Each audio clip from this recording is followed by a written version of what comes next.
Jedna Milica, jedna priča. Jedan život u ime života.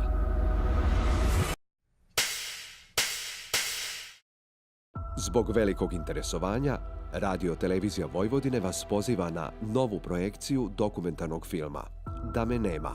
U petak, 24. maja u 20 časova u velikoj sali Bioskopa Arena.